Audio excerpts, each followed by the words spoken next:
Сіз жеп жүрген мына мандарин мен алманың ерекше жылтырлығы жабысқақ беті көпшіліктің күмән тудырады. Себебі жұрт арасында алмалар үсіп кетпесін деп сыртына желім жағады, немесе химиялық заттар себіледі деген қауесет бар.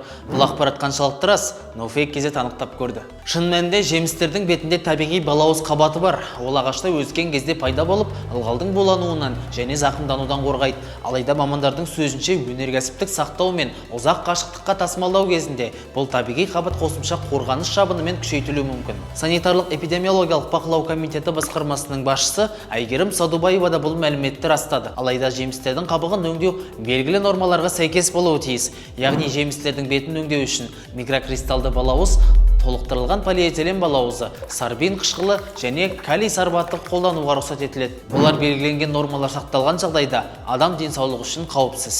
Scientific Report журналында жарияланған зерттеуге сәйкес, мұндай жабын цитрусты ұзақ сақтауға көмектеседі. Ал PubMed дерекқорындағы басқа зерттеулер балауыздың тек қабыққа ғана әсер ететін, жемістің жұмсағына өтпейтінін көрсеткен. Бұл жабын жемістің тыныс алуын баяулатып, оның тым тез пісіп кетуінің алдын алады. Сондықтан дүкендегі жылтыр апельсин мен мандарин қауіпті емес. Сақтау мерзімін ұзартуға арналған жай ғана тәсіл.